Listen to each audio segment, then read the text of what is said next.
All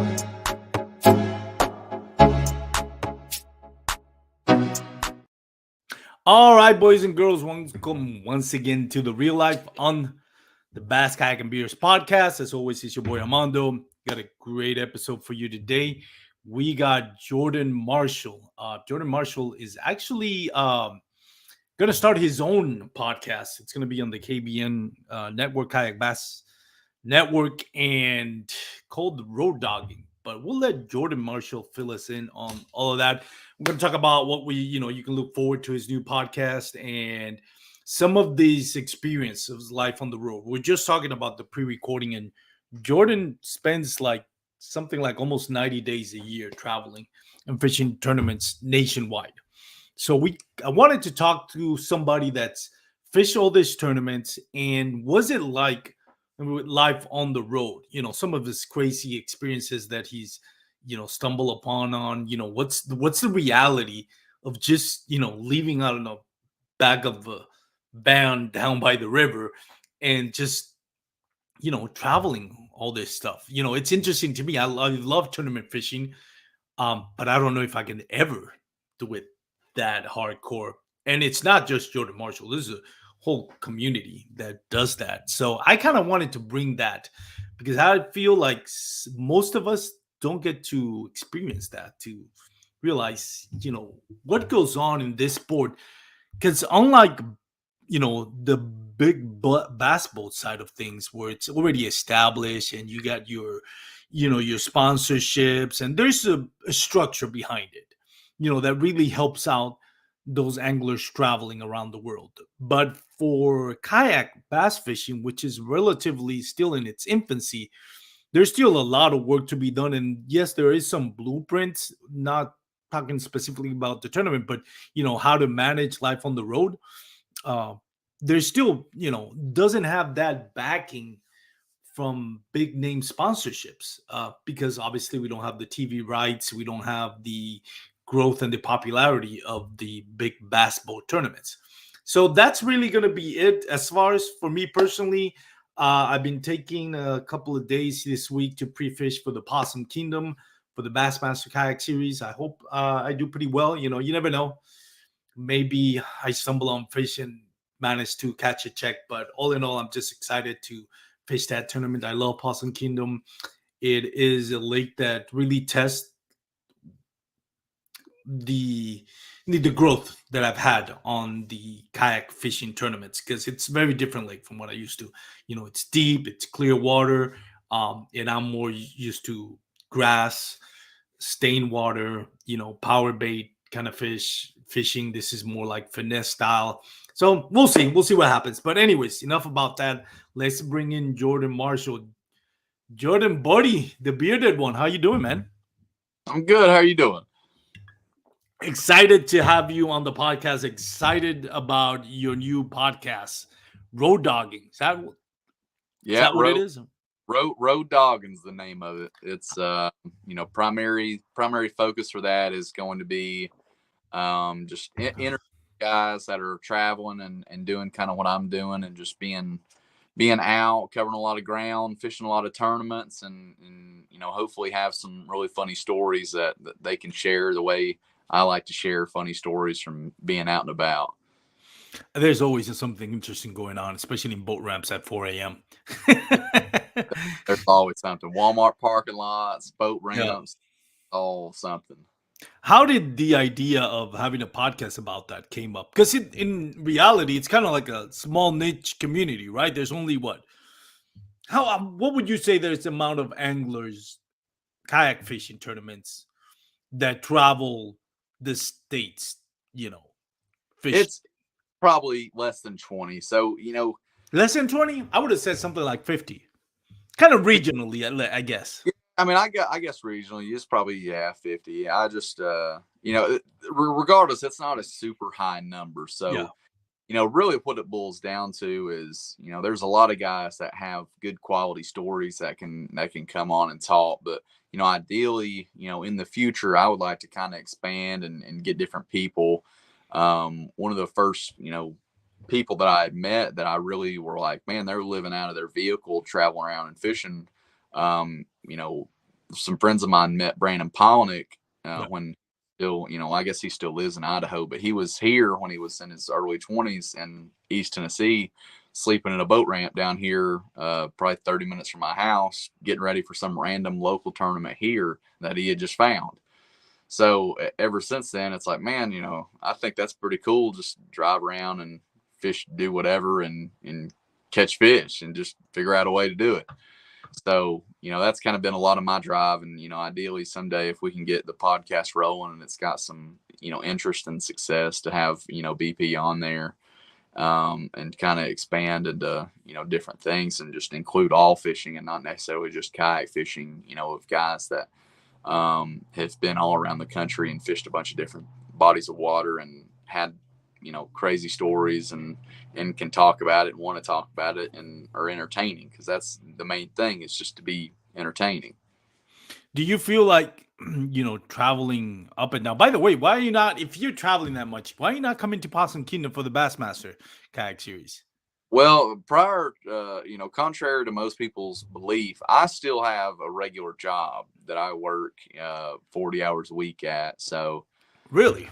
yeah, it's I don't think people realize like how much that I am just doing something, because it's not like, tournament to tournament. It's, show up on Friday afternoon, practice a little bit, fish a tournament Saturday, or 2-day tournaments Saturday, Sunday, and then like the Kentucky Lake Hobie event, I didn't actually go back to the awards to, talk about my day and, talk to AJ and thank my sponsors, because I literally, it was like another hour and something out of the way, and to stay there for, an hour and a half. And then I was, that much further away from East Tennessee. So I actually left just so I could drive home to get like 5 hours of sleep before I had to go to work.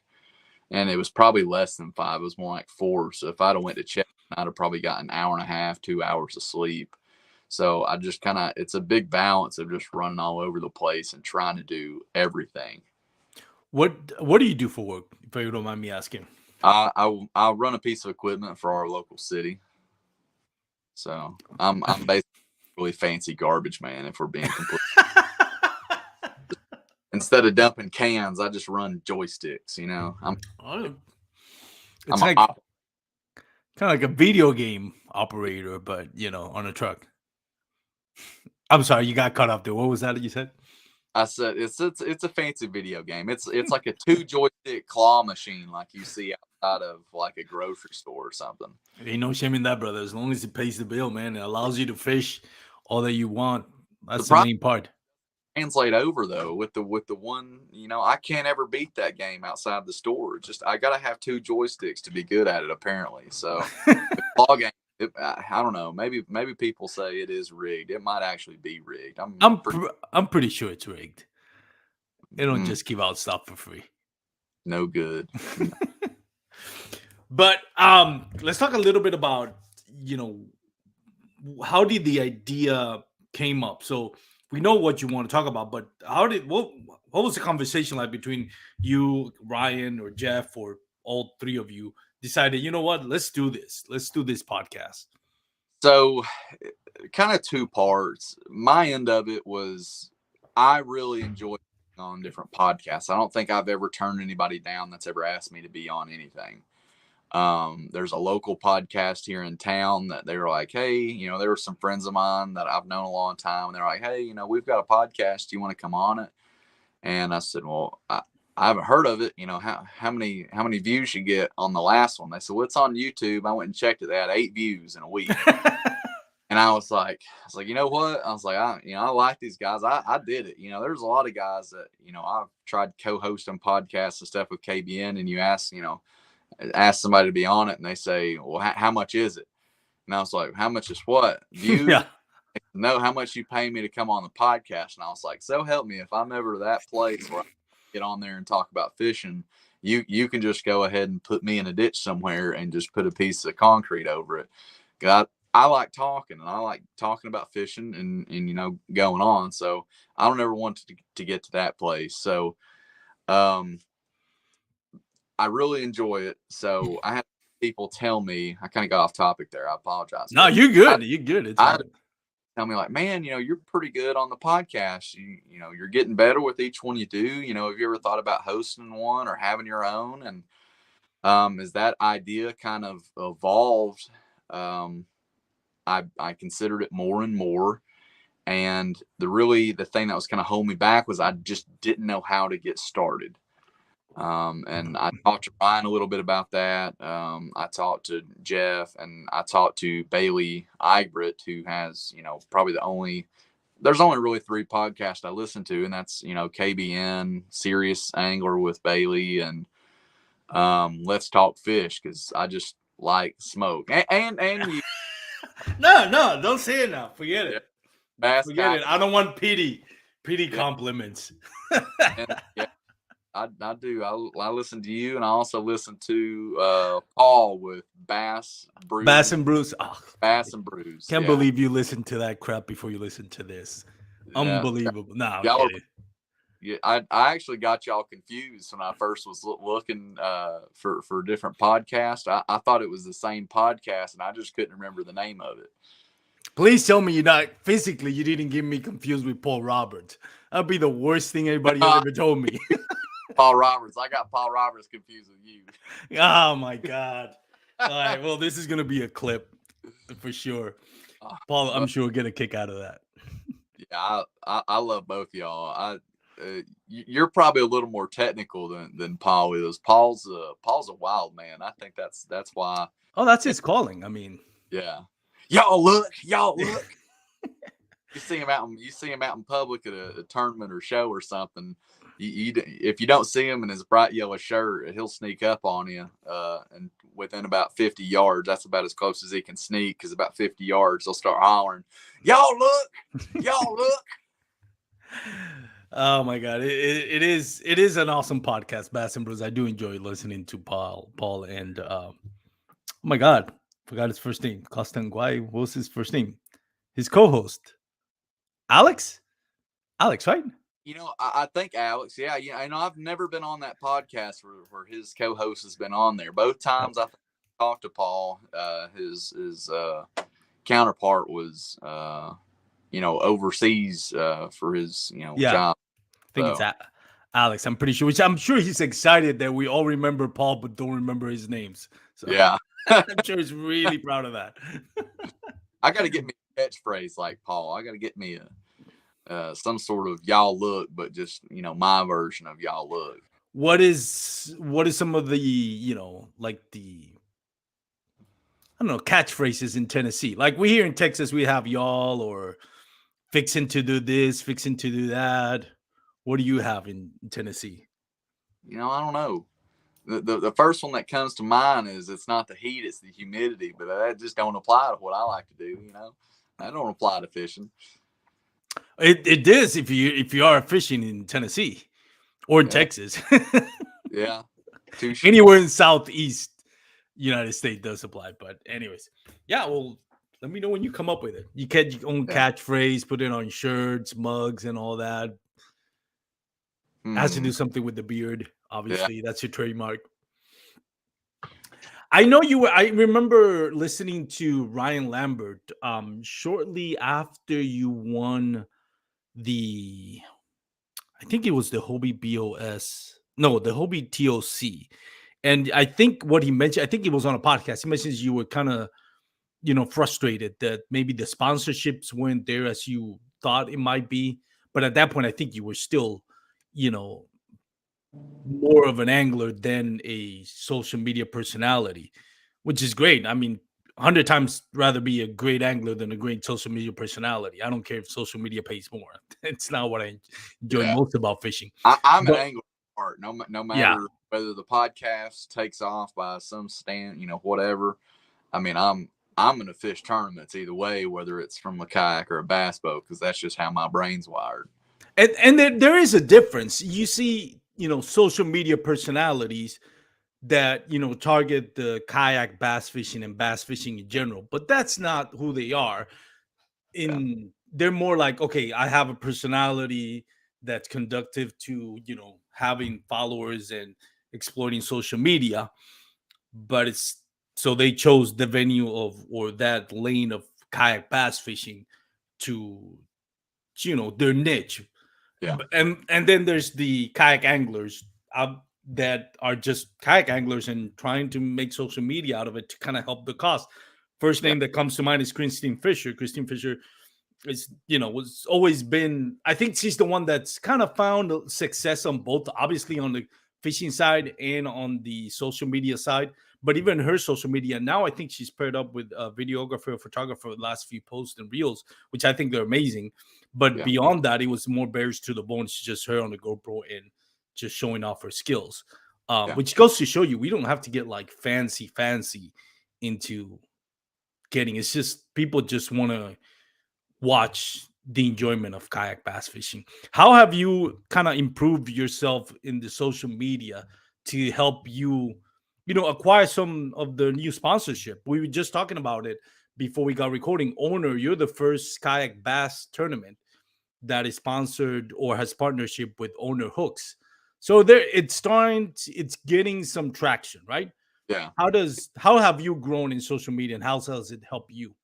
It's kind of a two-part deal. It's making connections, going to all the shows, going to going to the classic shows, going to your local fishing shows. It's shaking hands, introducing yourself, and having enough you know awareness of who you're talking to, and just being consistent with content. And I'm still not that consistent, but at the end of the day, there's a big difference. And a year ago, or when I was Yeah.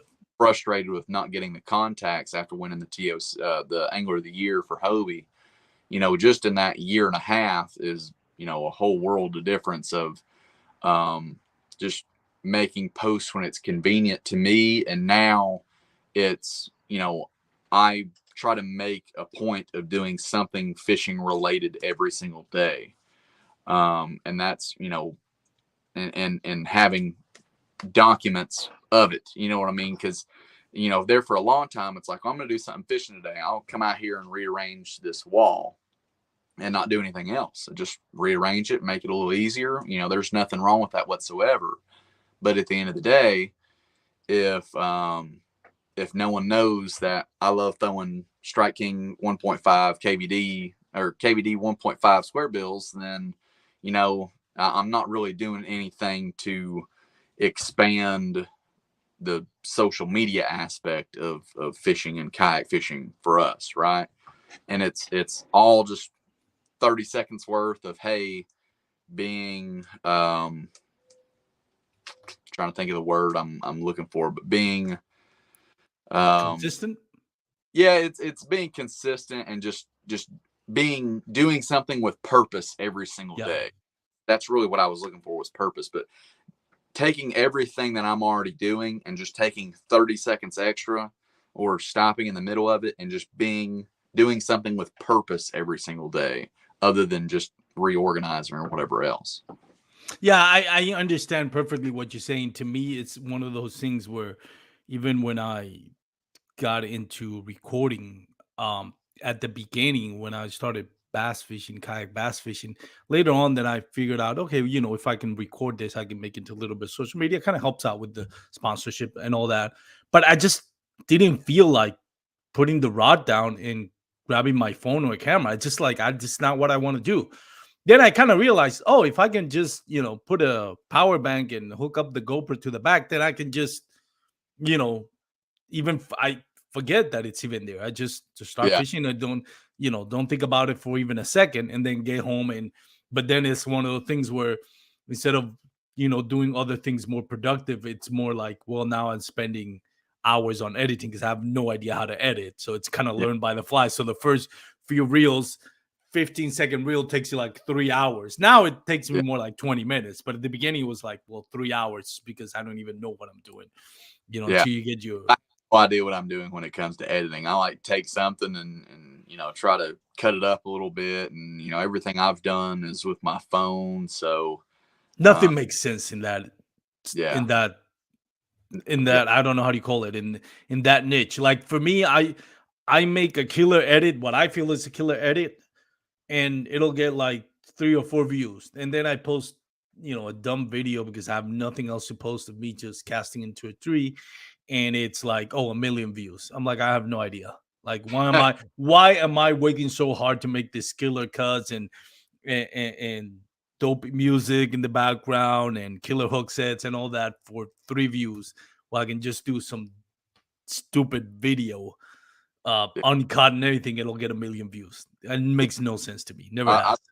not very well either, and I why I've been fairly timid to be more consistent with recording, because I've got a couple GoPros and I've tried doing it, and between me not knowing what I'm doing when I'm editing video, and at the end of the day, the more content the better, because you're going to learn from every piece that you edit and every piece that you post and every piece that you get feedback for. But I'm just trying to pace myself of what I'm doing, right? So right now I've tried to get so much stuff done. I've been trying to get insulation. I got all this insulation here for my building, because I'm trying to make it where I can stay in here, because it's more habitable space. I turn the air conditioner off in here, and it's hot. There ain't no insulation here. It's just hot. So I can't run the air conditioner while I'm, recording, because it's so loud. So I'm working on trying to do different stuff to make it cooler in here, and get all this stuff done. So right now I'm just trying to, focus on one thing at a time. And it's, fishing as many tournaments as I do, it's just trying to balance, trying to expand what I'm doing and keep a consistent track on what I know that I'm wanting to do and I'm already doing well at. I think, to me, I sum it up as like, there's work that you need to just do work to, support you and your family. There's the fun things that you like to do. And then there's the everyday mundane things that, to me, are like the worst. Like, everyday mundane things that are not going to earn me a check. And it's not something that I enjoy. It's what like, that what makes me think about suicide. It's not the stressing life. It's just taking out the garbage, cleaning the car, retying. That those are the things that just like, yeah, I'm done. I don't want to do this. There's no payoff in none of those things. And it comes to that with also with media and social media and editing. There's really no payoff until you actually start getting sponsors and all that, and then maybe it becomes, for whatever reason, when the dollars come in, a little bit more enjoyable. That makes sense. So let's talk a little bit about road dogging. What has been some of your, since that's going to be kind of like the main thing of your podcast, and without any spoilers, because I'm sure you want to save your best stories for when you are on your podcast, but what's been your craziest thing that's ever happened to you when you've been on the road, doing these tournaments? Like, Yeah, it's hard to put a thumb on craziest. One of my favorite ones. So when I do my first episode, I'm gonna have a really good friend of mine, Eric Thomason, on. He's gonna, we've spent a lot of time on the road together, staying in the same houses, driving in vehicles, same vehicle. So we're actually going to New York together in 2 weeks, and just me and him going to Kayak and fishing some other stuff. So we spent a lot of time on the road. He's gonna be my first guest. My favorite story is one with him, and we're gonna save that one. But for whatever reason, when the opens, the Hobie Bass Opens were just the opens on Kentucky Lake, it seemed like every year something crazy would happen. And I'll tell you this story. The first year I went out to the Hobie Bass Open at Kentucky Lake, I want to say I was 19. I might have been 20. And never seen Kentucky Lake before, or I might have seen it once. I don't know. I hadn't been out there very much, and I went out there and was like in 4th place after the first day of the tournament, and that was back when it was 3 fish and it was on iAngler and not Tourney X, so it would just, you wouldn't even recognize iAngler. Wow. Yeah, completely different, right?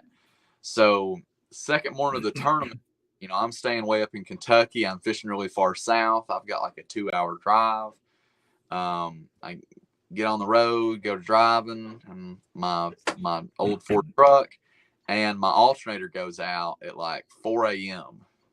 Right, and probably maybe even earlier than that. And I like coast off the exit ramp, and I'm like, man, top two people get to go to Worlds, and I'm in fourth, and I'm, first world qualifier possible event.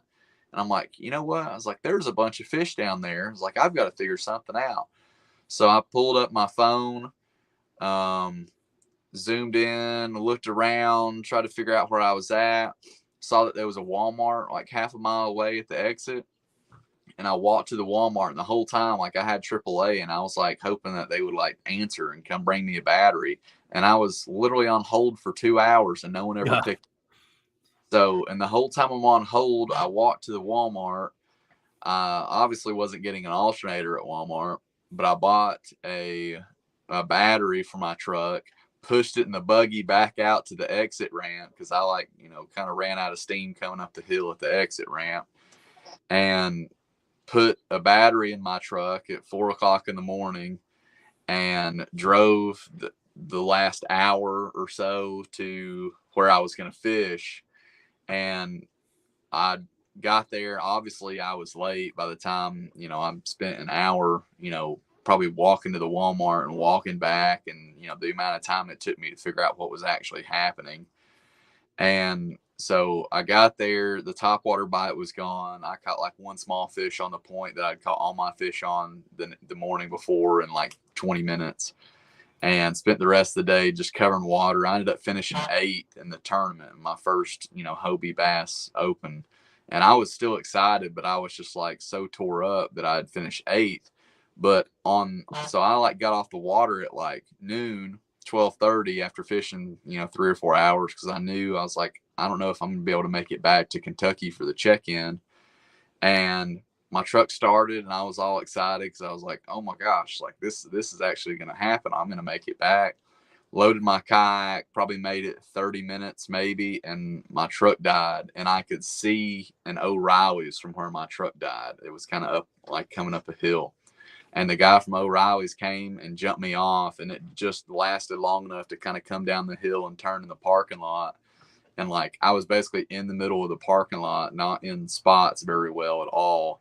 And from O'Reilly's swapped out my alternator during the middle of the tournament so I could drive back to the check-in, and made it by like 20 minutes. I had to spare after being off the water like 3.5 hours early.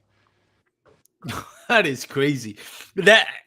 So the alternator went out.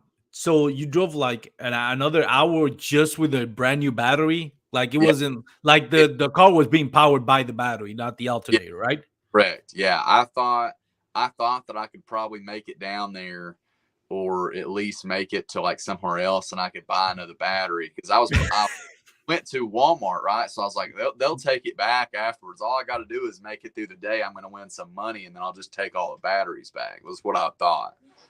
And, luckily, shout out my dad, gave me enough, I'm not a mechanic, right? But I have just enough. My dad's taught me just enough to, figure my way out of situations, like that. So, a couple days after that tournament, or maybe even on the way home, I told my dad, I was like, hey, just so you know, it's like my alternator went out in that tournament.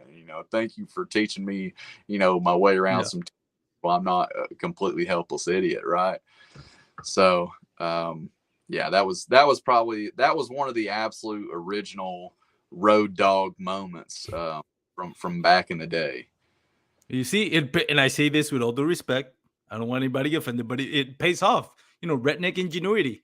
That that's something they don't teach in school, right?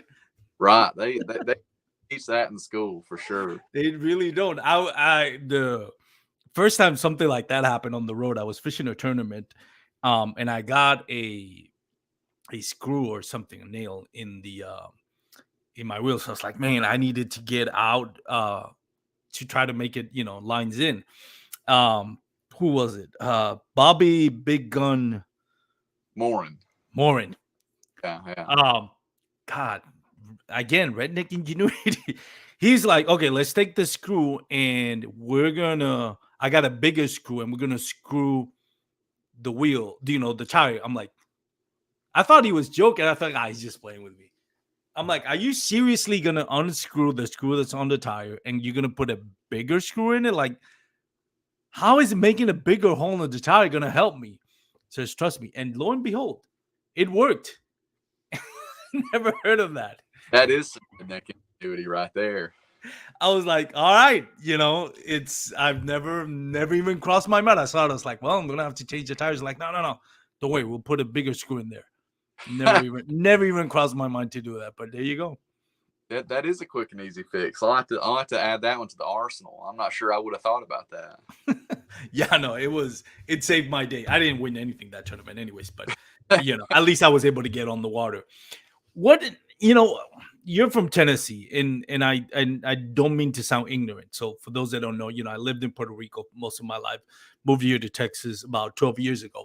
But I've always been fascinated with the Appalachian culture, growing up, I've always, since I was a kid, cable TV, Western movies, and the Appalachian culture, like quote unquote, the hillbillies.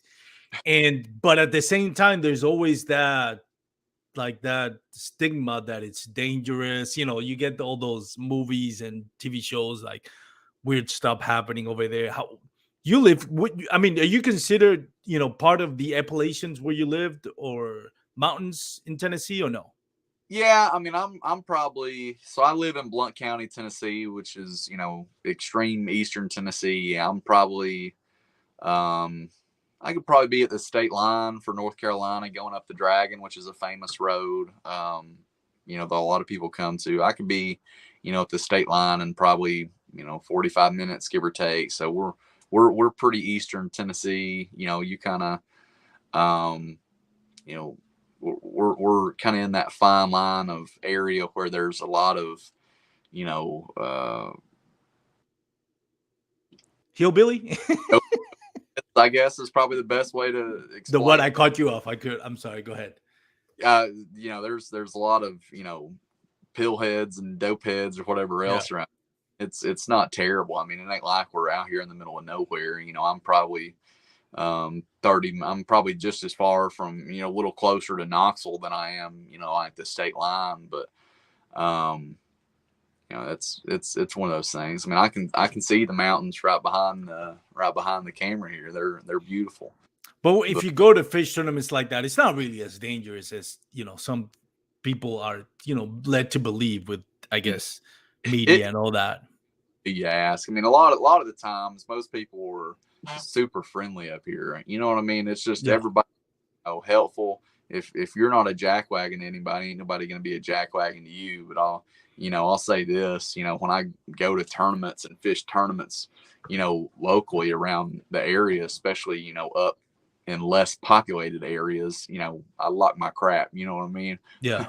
It gets locked down.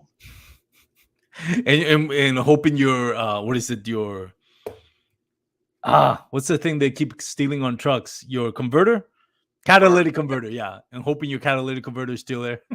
Yeah, no kidding. It's not as bad as, probably the worst place I've ever fished for that is either Dardanelle for Arkansas, or Chickamauga. People don't realize, Chickamauga is probably a worse area for bad things to happen, knock on wood, than a lot of the lakes closer to me, because I've been broken in twice, and once was on Watts Bar and once was on Chickamauga. And I know a plethora of people that, were staying in hotels at Chick and have their locks cut on their trailers, and they'll take their trailer and the whole kayak, or guys that have, had their vehicles broken into, and they, light a fire on the inside of their vehicles and everything else. I mean, they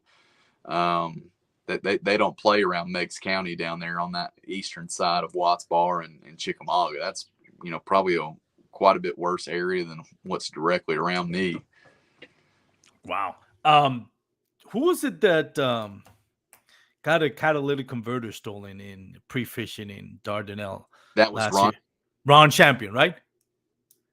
Yeah, that I feel bad for him, but there's definitely some stories. What's been your worst experience? Was that your worst experience? It seems like the one you just told about the battery and all that. It's not like that was more like a fun memory than a worst experience. What do you think has been like your worst? It was not, a terrible experience. It was just, it was, looking back now, it's funny more than anything. If you would have asked me at any point during that day or maybe the day after, that would probably be one of the worst experiences ever. Probably the worst experience that I've ever had traveling. I've got a couple that come to mind. The first time I fished the KBF National Championship, I slept in a tent for like 4 or 5 days to practice and fish the tournament at Kentucky Lake. And it rained nonstop every single day. And, the first night I was there, I was sleeping in an air mattress inside the tent. And I positioned my tent like really weird. It was kind of like the door was uphill, and basically the water was coming down so fast in this little kind of gully that it just started pulling up at the front of the tent, and it like got high enough in this little pool that it came in the zipper hole of the tent. And when I woke up and heard my alarm going off, the whole tent had like 3 or 4 inches of water. Oh my God. So everything I had was wet, and it was like the first day I was there. So I like couldn't dry anything out. Everything was wet, and like my clothes were wet. Like I'd put them in my truck, and I would go practice, and just stay inside of my truck for an hour or two just to try to like dry out my clothes. Just leave them up on the dash and try to dry them out. And it was just not happening. I basically just was miserable. I felt like a soggy burrito. I mean, I'd wake up and like everything was wet. I'd get in my sleeping bag and they'd be water in my sleeping bag. And it was like, I felt like a soggy burrito for like 4 days. It was miserable. Oh, that was just at the beginning of your trip. Yeah. It was the first night. It'd get dry for 4 days. It was terrible. Did you win that tournament at least, or got a check? I zeroed for 2 days. Zero. I had no business being there whatsoever. I mean, it was my mind. My mind was not in it. I couldn't catch any fish. It was terrible. And I've never camped in a tent since. Never have I ever. I mean, that was probably 10 years ago, 10 years ago, and I have not camped in a tent since. I bet not. What's been your favorite? Not related to winning a tournament, but the time where you been on the road and you enjoyed it the most?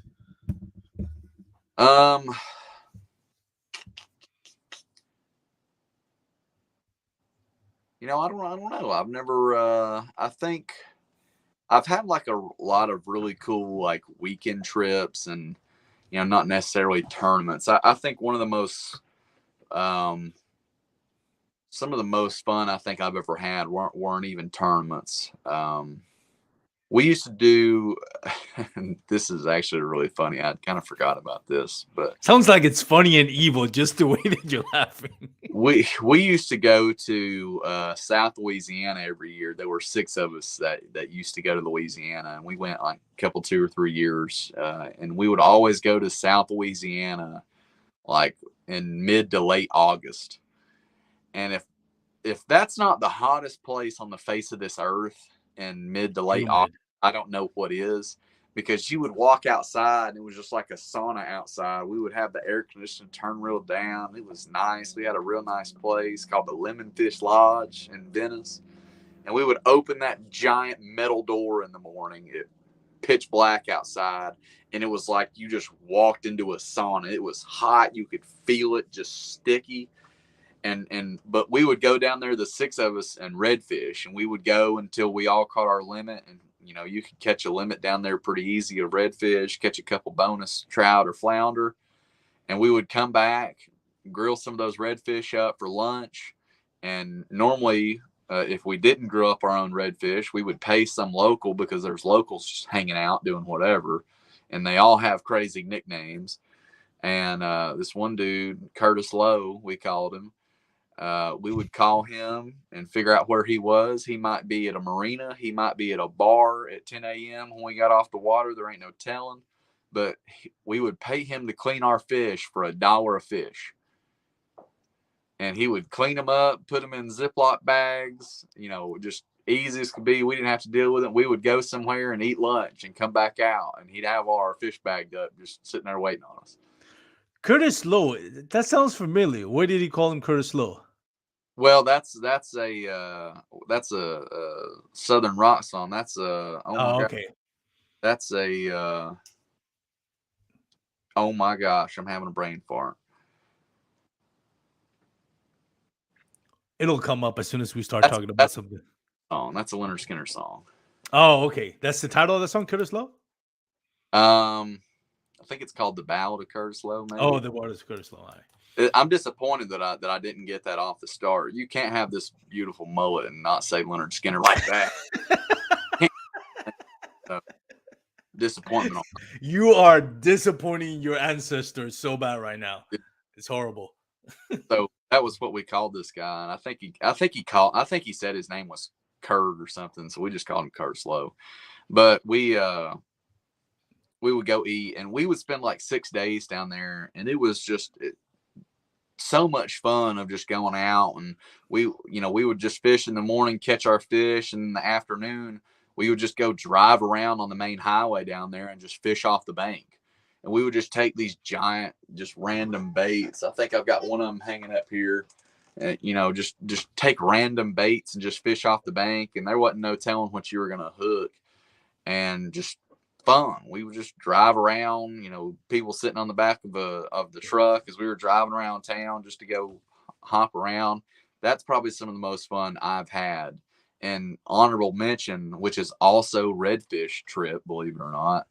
I went on a spur of the moment trip to Pensacola to fish with Mackie Van, and fished at night underneath that giant Pensacola bridge for redfish. And I caught my personal best redfish one night. It was like 40 inches and change. Yeah. It was gigantic. And it was at night on top water. It was absurd. And it was spur of the moment. I slept in my truck that night. I literally just got off work, drove down there, slept in my truck, ran around town fishing just random stuff, trying to catch fish. And then fished that night till, I don't know, midnight, 1 o'clock in the morning, and then just drove home.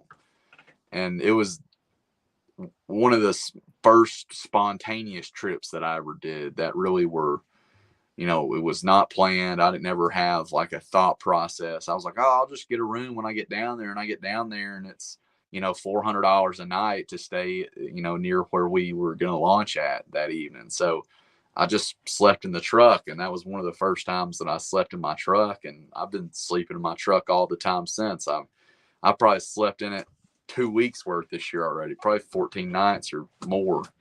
Yeah, we're talking about it. You've spent, what was it? Was it this year or between this year? No, this year you fished 26 tournaments already this year. This year I fished 26 tournaments in 5 months. There's been about 20 weeks, give or take, this year. And I've already fished 26 events. And that's taken 2 weeks off, 1 week for the fishing show locally, and 1 week to spend Easter with my mama. That's good. But going back to those kind of promptu, unplanned trips, with the guys and fishing, all that, going back to my younger days, those are the best times, man. Those are the things you take to with you on your deathbed. When you're looking back, it's not the money, it's not the prices, it's just those, wholesome moments where you just unplanned, whether it's fishing or whatever outdoor activities that you have, and just kind of like have fun with, rain, Louisiana, we'd sit around and play poker and, just not do anything. I can't play poker, worth a crap, but we'd sit there and we had a pool table in that place, and, there were alligators out behind the house, and we'd cast baits at alligators and play. And, it's just, it's there's no real way to describe it other than that's just crap that happens when you're out doing stuff. It's stuff that happens. Best times, man. It's just like, somebody who's been famous for acting a goofball is Shaquille O'Neal's shacked a fool. Yeah. Well, I can be shacked a fool, but I can be out here road dogging and, and doing goofy stuff. So that's, there's a million stories of, just that I could tell of all the stuff that we've done and gotten into, and, showing back up at boat ramps and finding out we were not supposed to be fishing below some dam and trying to talk our way out of a ticket, and just stuff like that. It's never ending, just for me and people that I've been around. So all the other guys that are doing the same thing have all these crazy stories too. So that's just, there's never a shortage of stories that can come from just being out. Yeah.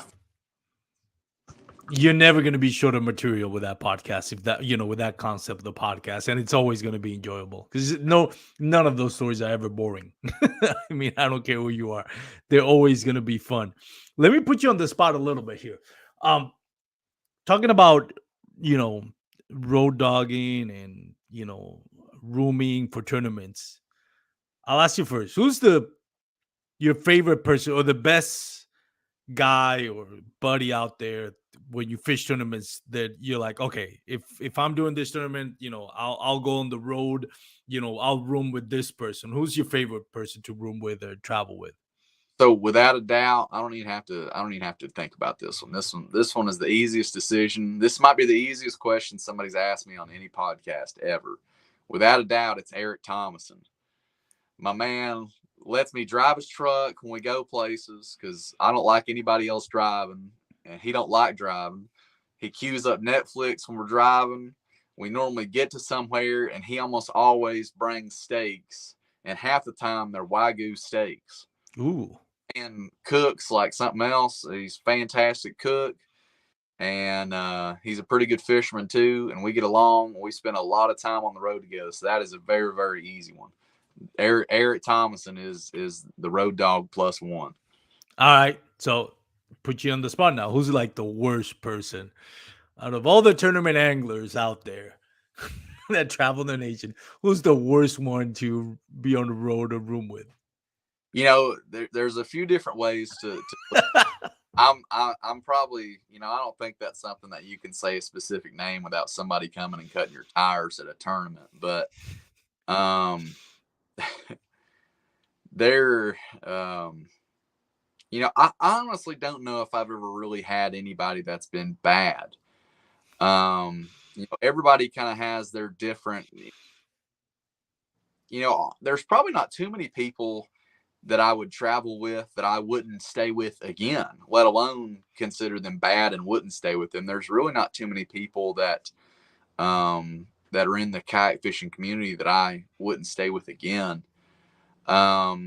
You hear stories of guys that, don't want to pay afterwards after events, and, they kind of postpone how long they pay and try to work out of that.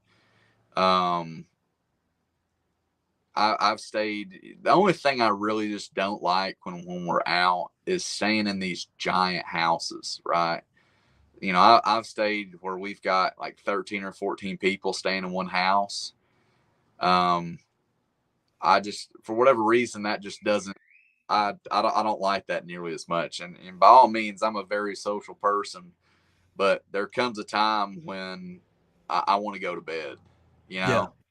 and I normally sleep like a rock, and I always, worry. I snore like a caged bear, and in a cave, right? So it echoes too if you get a small enough room. That's my only concern is we get in a giant room or a house with all kinds of people. I always feel like I'm gonna wake somebody up with snoring or something. So that's partial fear of not wanting to stay in a giant house. But there's good parts of that too. It's hard to not get on a pattern if you stay in a giant house with a bunch of people too. So it has its checks and balances. But honestly, there's really not anybody that comes to mind that I wouldn't stay with again. There's one guy that sticks out that tries to like mother or father everybody when place that I typically haven't stayed with anymore. But some people love staying with him. So I mean, he's not a bad person to stay with, but I just I'm there to catch fish and enjoy the time I have off the water, and I don't need somebody mothering me when I'm gone. Telling you what bars not to go and what Yeah, time you should be don't home. go to that one. That one's got bad Yelp reviews or something like that. I'm like, so I'm just glad some of these places I go to that they serve food. You know, that's one thing on the road that I've noticed, and granted, I've not traveled quite as far as you have or as often. I think my farthest one was Arkansas Lake Dardanelle. But I do sometimes disappointed. Maybe it's because I'm not going to the right places. But there are some places out there that you like, man, there's nothing, there's not that bass culture. And I've mentioned this on the podcast. I actually mentioned it last week. I mentioned it all the time. One of the favorite lakes is Lake Fork, not just the bass fishing, but the culture around it. Broken Bow was another one. It's just the fishing culture around Broken Bow. You know, Broken everybody's and special. Broken Bow is a lot of fun. it's that is a lot of fun. And then I went to Lake Darnell, and there's like hardly any bait shops. You go to people ask you like, "Oh, you fishing?" Like they don't like. There's not that love affair with bass fishing or that the lake that I get into. Like sometimes it's small East Texas towns when it comes to their lakes. You know, they're so proud of it and proud of the bass they caught that are being caught in their lake, even if they don't Yeah. fish. Like some of those communities have like, man, I've been to some of them. They're like, yeah, they don't care. It's Yeah, just Dardanelle is a sandy banked mud hole that just happens to fish in a county that apparently wants people to fish there, or city, or whatever, however we end up there. It's no different than the Sabine River where the elites are at right now. There's not good fishing there, but somehow people keep going there because people are paying for them to. So yeah. that's part. And I don't hate Dardanelle at all. It's a beautiful lake. Some Yeah, areas are very nice. it's a nice lake. You just got to look like 6 feet up from the bank and then up, because it's just like this big sand everywhere. So Yeah. you look like, from like halfway up the trees up. It's very nice. But I've cashed a couple checks at Dardanelle. It's not a bad place to go whatsoever. As far as the way fishing suits me, but at the same time, you're going to Dardanelle to hope you can outlast and catch 5 fish in 2 days. You're not, if you have a bad day one, you might as well drive home, because there's nothing to do out there, and I mean Yeah. nothing.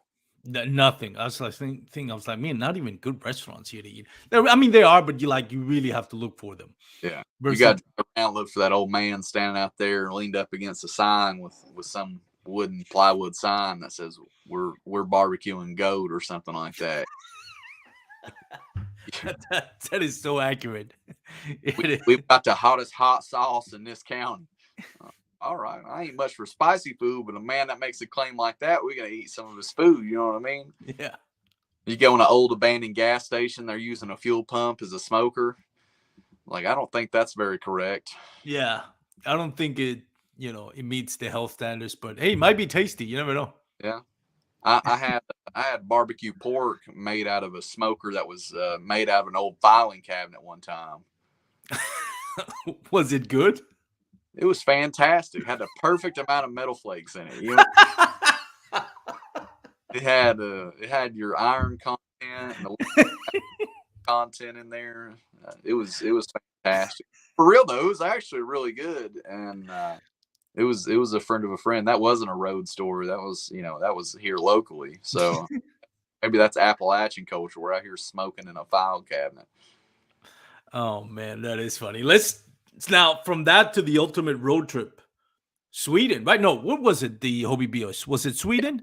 Sweden, yeah. World Championships were in Sweden last year. How do you compare that road trip to your typical 8-hour drive to your non-favorite lake to fish a Hobie BOS or a Bassmaster? That was everything Worlds was cracked up to be and more. Everybody's goal should be to fish the Hobie Worlds at some point in time, because it is the pinnacle of what we can do from kayak fishing. The way it's ran, to the way everyone is just welcome, to the camaraderie from anglers. I mean, I still speak to a few of them, like Facebook message back and forth, and never met them before. And, I don't know if they've qualified for Worlds again or not, but, every now and then we still keep in touch. And that's, some of them don't even speak English. You know what I mean? It's like back and forth. So, that's special. And I had never been out of the country before myself. And if it wasn't for fishing, I would probably never leave the state of Tennessee, if we're being honest. But so it's crazy the places that fishing has taken me. And for somebody that absolutely hates flying as much as I do, I hate it. I hate flying. I hate thinking about it. I don't like flying. I drove to Atlanta. So we had 3 hours down to Atlanta, get on the plane with some of the other ones. We fly to New York. I'm like, man, I tried to, not take anything for that flight, and I didn't, and I was miserable because I don't like flying, and I started just freaking out that I was going to have to fly and be on the same plane for like 9 hours or 10 hours or whatever it was from New York to Sweden. So literally we're getting on the plane to go to Sweden, and I was like, dude, I bet this thing's going to be packed or whatever. I took 2 melatonin right as we were getting on the plane. I was like, I'm going to be out of here. You know what I mean? It's like, we're going night. And I basically, about the time they're kicking in, they start serving dinner. And I think Christine might have even like told me like, hey, wake up, or maybe Ron or Christy, somebody told me like, hey, wake up. So I had dinner on the plane. Everything's going good. The next thing I know, we're landing in Stockholm. I did not get up. I sat down in that seat when we were in New York City, and I did not get up out of that seat until we were in Stockholm. I did not get up to use the bathroom. I did not do anything. I just sat in that seat and fell asleep for the whole time. And it was fantastic, because when we got there, we're walking around the airport, and we had to rent a vehicle, and then we had to drive like 4 hours back. So I was just, I was driving in another country and was just happy as could be. Everybody else was tired, and I was like, I just slept and had great hours. We go, you know what I mean? And it never ended, the awesomeness after that. I mean, every single thing we did was cool. If you'd have given me the top 5 experiences of my life, I'd say 2 or 3 of them are from that. And you said, hey, what's one of the coolest meals you've ever had? Probably top 3 is sitting down, and it wasn't with everybody there. We had some great meals with everybody there, but there was one night that the U.S. team, excuse me, our team was wanting to go have Asian food. They wanted to have Chinese food, and man, I was like, I don't want to be halfway across the world and eat Chinese food in Sweden. That didn't sound appealing to me. So I was like, you know what? My Appalachian self wanted a big old steak. So I couldn't find a steakhouse anywhere, and I found one that said something about a steakhouse on Google Translate. So I walked there, and pizzeria that just, I guess, sold a bunch of meat on pizzas or something. I don't know. It was a straight up pizzeria. It smelled like pizza. Everybody was eating pizza, and I was like, man, I said, I really want a steak. So I'm just walking around Umeå, Sweden at this point, and it's a little bitty town. Like, I walked the whole thing over the course of the week I was there. And across the street, looking around, and I'm translating this place, and I was like, I think this is a steak. And I'm trying to translate with the guy. He spoke 0 English, which was terrible because I spoke 0 Swedish. And I'm trying to like pull it up on my phone and doing a live Google thing where it automatically translates it in real time. And this guy was finally like, beef. And I'm like, yes, let's go. Like we're having, right. So I was like, I was like, steak. And I was trying to like do a big steak, big beef. And I'm like, yeah, big beef. So get this steak. It comes out, and I'm having dinner with James Dark, or James Darky. I can't remember how to pronounce his last name. We just called him Darky the whole time. But he's a dude from New Zealand, fantastic dude. It was me, him, and I've butchered the guy's name both times. I've tried to say it, but I know his Instagram name. I can pronounce it. It's like Shar, right? Is what his Instagram with some numbers after it, Sharhani. And he is from UAE, right? He's from Dubai. So you get a dude from Tennessee all the way over here. You get a dude from Dubai, and you get a guy from New Zealand. I think we were the 3 furthest apart people that probably could be put together outside of swapping me for one of the Canadians. and you have this dinner with the three of us that come from completely different places. We're all different ages, and we just sit there and have a great steak dinner. And it was one of the best steaks I've ever had in my life. And to sit there and have conversation with those two guys and just talk about our different backgrounds and our different outlooks on life. And, we got a little bit into, having conversations about religion, nothing crazy, but just comparing. And it was honestly one of the absolute greatest meals I will probably ever have in my life. Now, obviously, I'm going to go try to improve on that, and not necessarily improve on it. That sounds terrible, but try to, Duplicate. duplicate it and do just that could compare to that, because that was such an amazing trip, start to finish, and that was toward one of the last days we were there, and it was just a cherry on top, and I could never, I could never forget that. That's one of the best experiences of my life, and I highly recommend anybody trying to qualify for Worlds, because I don't care if it's in the U.S. or whether it's in another country. I promise you that will be one of the absolute greatest experiences you will ever have.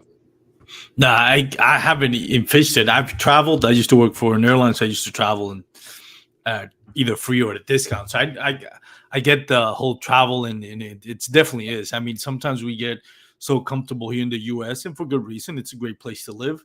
Here in Texas, we have pretty much everything. There's not really reason to leave the state.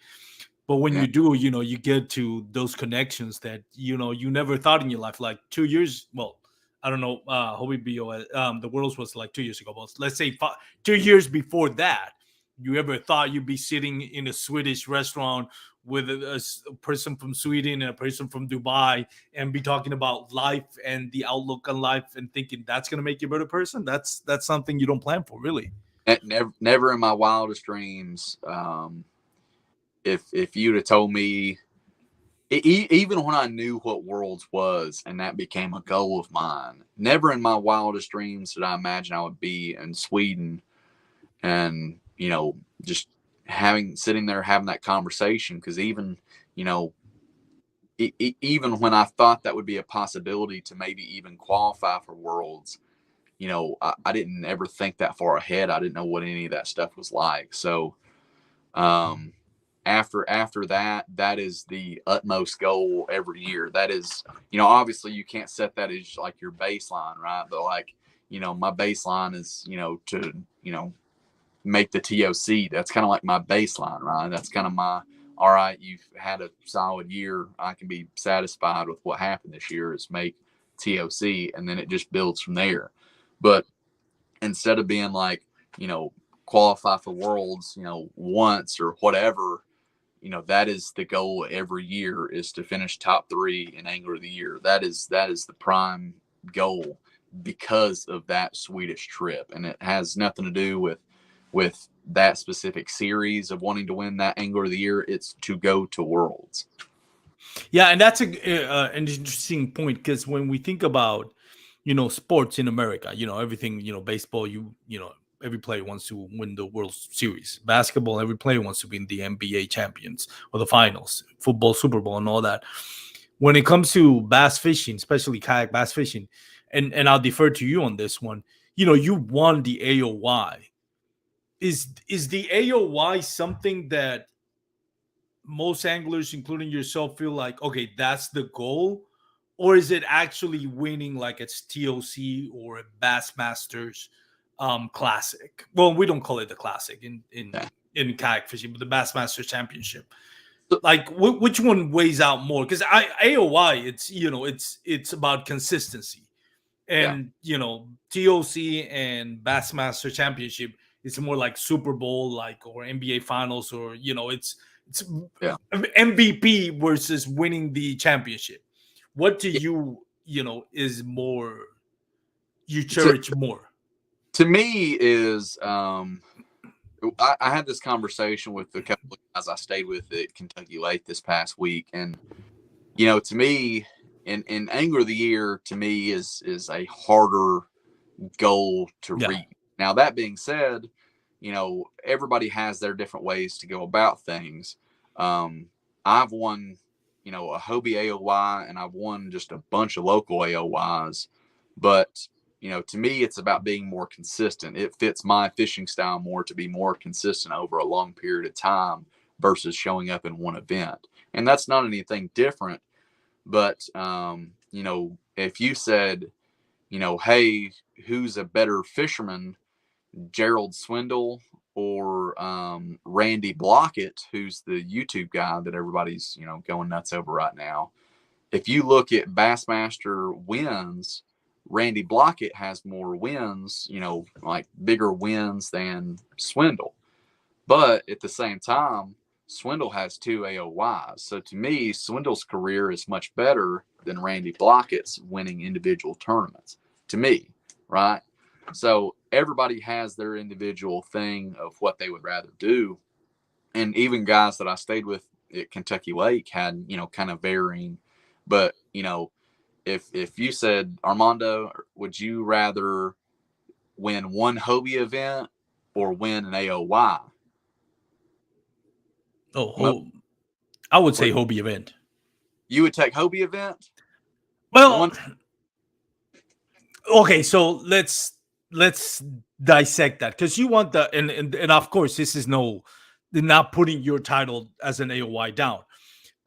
When you won the AOY that year, did you actually win a tournament, or was it that you were the most consistent? I've never won a Hobie tournament ever. Okay. So you and again, this not putting it down. I don't want anybody to misinterpret this. That doesn't diminishes your value in your accomplishment of AOY. So now I ask you the questions. Would you trade that AOY for actually winning a tournament? Money aside, because we know winning one tournament, it's what 10 times more than in winning AOY as far as prices, not counting sponsorships, right? Yeah. Or potential sponsorship. So what would you cherish more, the AOY or winning an actual tournament? So when we talked about it, and I've already thought about this, right? And if it's 1-to-1, I'm taking AOY. Well, it's like, okay, would you trade 2 Hobie wins for 1 AOY? And I was like, probably not. Would I trade 3 Hobie individual wins for AOY? Well, that you would get the AOY if it's the same season. Space it out, say 1 a year for the past. Okay, yeah. I would probably still take the AOY. Now, if it came down to like 4 Hobie individual wins, spread out over whatever amount of time, you're probably looking at 4. So to me, kind of the number that I was starting to look at would be like, 4 individual tournament wins for 1 AOY. To me, now everybody's different. Some of the guys are like, it's different for everybody. It might be 2 tournaments. It might be, 1 tournament. I don't know. And that's an interesting point, because I think there's 3 ways that you can look at this, and none of those 3 ways are wrong. I'm not throwing shit at anybody here. You can view it as, okay, the money. Obviously, if you win, AOY really doesn't pay you that much. You won AOY. Did you really get like a big check for winning AOY? It was more, you got a kayak and a couple of $1,000, right? I think it was $5,000 for the AOY cash, and then the Hobie. And then, right? Yeah, tricked out 360. I almost want to say it might have been 10,000 for AOY. Was it? I thought it was less. In prices. You're talking about in prices and cash, or just cash? We'll say 5,000 for AOY, because I know it was at least that plus the tricked out kayak. Because I think I might be getting my checks confused, because when I won AOY, I finished second in that tournament. So I think I won $10,000 for second. Yes, and that's what you won. 5,000 for AOY plus the tricked out kayak, which was, probably if 10,000 at least just a kayak. 9 or 10,000. Yeah.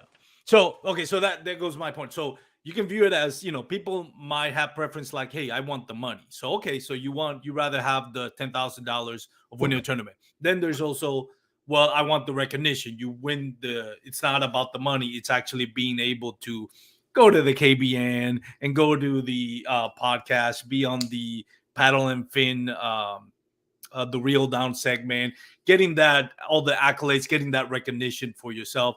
And third is the, you know, these self accomplishments where you don't care about the money, you don't care about recognition, you just put it as your own personal measuring stick. Like, how do I rank, with the great ones? And none of them are wrong. If you want the money, heck, nothing wrong with winning $10,000. If you want the recognition, hey, we all want to get recognized for doing a great job. So there's nothing wrong with that either. So I think that's where AOY is more about measuring stick, right? When you can say you're not going to get the recognition that you would if you won the TOC. You're not going to get the money as definitely as you would as a TOC, but you have that self-satisfaction. They're like, you know what? I'm actually one of the best kayak bass fishermen out there. Yeah. And I think that's weights a lot for me. It was the recognition kind of thing as much as it was anything for me. Yeah. Partially, number 3 of accomplishing a goal that I had set out to do. That was as much to me. It just, kind of the recognition and realization that, hey, I belonged here to do this, because I hadn't won anything, right? It was, I couldn't win an event, finish second in some TOCs and that, it didn't feel like I could, it's like eventually I've got to break through to win something, and, I'll win AOY. And then it's kind of like, what, here's kind of my place where I can, hang my hat on this a little bit and build from here. Yeah. And in winning a TOC, I mean, not the TOC, winning just a Hobie BOS, I mean, you can spend the rest, your whole life. One of the best examples that I think of, which I have a ton of respect for, is Jackson Orr. We all think of Jackson Orr winning, and he did win, I think, when it was the Bass Opens at Kentucky Lake, which is granted, it's not the same as winning, national event, where you go to Lake Fork or Darnell, everything. You get people from all over the states, right? But he hasn't won he just came close. He got beat by his dad. But, yeah. It's one of the things, it's crazy to think is like, man, Jackson Orr hasn't even won a Hobie BOS. And he's one of the great ones. At such a young age, you would think by now he would have won one. And that's no disrespect in what he's doing. He's one of the best ones. But my point to that is, it's just hard. It's easier to be more consistent than it is to be the biggest bag among 200 anglers that day or both days, But yeah, definitely. Well, I've had you for over an hour and 13 minutes. So, Jordan, thank you so much for your time. I know you're a busy guy, and I'm sure you got stuff going on this weekend as far as tournaments and all that. But I do wanted to give you, if you want, a couple of minutes to thank your sponsors, anybody that you want to thank that makes your kayak bass fishing a lot easier. I got you. I appreciate it.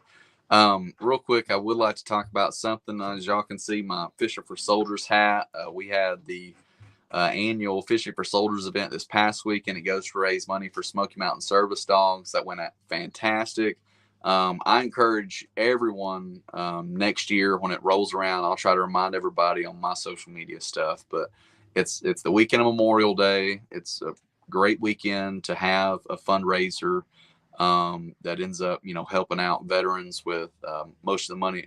The money raised from Fishing for Soldiers goes to Smoky Mountain Service Dogs, which does, they raise dogs for service dogs for veterans, to pair them with a veteran. So fantastic event. I fished it every year for the past, 6-7 years or something like that. So fantastic event. I encourage everybody to keep a lookout on that and try to pencil that in your mind, in your calendar for next year's Memorial Day. It's basically, there's like 14 bodies of water in East Tennessee you can fish. So just wanted to plug that. Shout out to all my fantastic sponsors that have kept me going this year. I got a new one that a lot of people don't even know. Me and Armando were talking before the show, and I had my nice care package from Owner.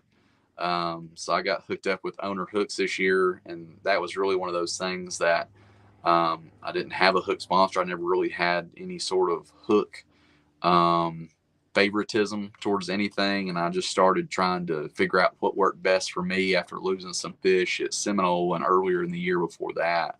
And I looked through, and Owner was kind of the best fit for me. So we kind of got this fantastic partnership together where we're going to work together in the future, and I'm really excited about that. I just got Lose and Strike King this year, and I'm excited about that. That really just fits my style of fishing. Lose has been around a long time, and I'm incredibly grateful for the opportunity to represent them. Miller Tech lithium batteries has been powering all my motors and live scope and everything this year, and Sniper Sniper Marine. I've got one of their kayak poles on my live scope setup, and I'm looking forward to traveling around and getting up to New York and live scoping some smallmouth on Erie and Cayuga. So Revo sunglasses, they've been a fantastic sponsor for the last couple of years, and I'm sure I'm forgetting somebody. I always forget somebody. Dugout. How could I forget Dugout? Which I wouldn't be able to say half these sponsors without Dugout. Jamie and Steve and everybody have hooked me up fantastically. That's, as I mentioned kind of towards the start of this episode, that, it's about making connections, and, Dugout has been incredible with helping me get hooked up with people at these shows. I can't thank them enough, because without them, a lot of this stuff, wouldn't have come to fruition because of them. So obviously, shout out to Dugout, and yeah, I think we're good. Oh, I think you're muted.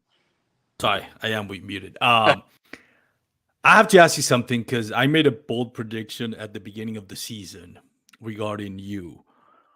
And I heard you got the live scope at the beginning of the season. I'm like, I'll give it the first skunk at the beginning of the season, and that thing is going on Facebook Marketplace, because you are by far one of the best anglers at, what do you, Guillermo calls it, and I think a lot of people call it, like trash fishing, like just Yeah. working the bank and all that. You're probably one of the best, if not the best. But I think your association now with your minor has affected you to the point where you're actually gonna start using live scope. Yeah, Have you have you regretted going to live scope already, or are you actually fond of the technology and has it helped you? so it's a double-edged sword, right? So I've watched Ewing win enough on live scope to know that there's specific times Yeah. where I go to a lake and I go, man, I better find them up in the back of these creeks or I'm screwed, right? And I know those fish are offshore, but I didn't have any electronics, period, to go deal with it. So really my participation in the live scope program is to never just to be just good enough with it to where no matter where I go and what time of the year, if I can't fish and do what I want to do, I don't roll up to a lake and go, man, I better catch them first thing in the morning. And if I don't, I'm screwed because they're going to be offshore. I want to literally be able to show up and be like, you know what? I'm going to go try to do my usual thing. And if I can't, you know what? Worst case scenario, I can go offshore and grind out a limit with the scope and maybe get lucky. I don't ever, I don't want to rely on it. I don't want it to be my primary deal, but I want to be good enough with it to never feel like I'm out of a tournament at any given time. So, a lot of what this New York trip is going to be me going to Erie for a couple days, practicing fishing for smallmouth, and then going to Cayuga and trying to put that in action for a tournament. Now, if anybody that knows Cayuga, as I'm doing my research for it, there were a bunch of really big largemouth caught in some tournaments up there recently. It's very likely that I might do both. Yeah. And what if it turns out that I can do both? Well, Watch out, everyone. Watch out. You know what I mean? Because if I can power fish and do what I want to do in the morning and then go offshore and try to make something that happen, I want to be a double threat if that comes to shake and bake, baby. Shake and bake. I will shake. Hey, we'll broil and grill and everything. I'll do it all if I have to. I will trash fish with live scope if I need to. I will. We'll meet. We'll have you over at the end of the season and see how that live scope, experiment worked out. And I hope it does. I hope it does work out great, especially if I'm not fishing that tournament. Yeah. So I mean, so far, I don't know. I've been pretty fortunate to, practice with it a little bit and kind of feel like I'm in a better area at some tournaments. But, as of right now, I've kind of stayed true to my deal. And, the vast majority, I'm not going to say all because I can't, say all, but the vast majority of my fish are all just doing what I'm regularly doing. The live scope is just basically to confirm what I already think, that there's fish there. and that's the way technology should work. Yeah. Yeah. No, And I that's, agree. I don't have the confidence in it to just go out, roll the dice and do that for a tournament. Now, I might come 2 weeks from now if I've got some confidence in it and I can practice for Cayuga for multiple days.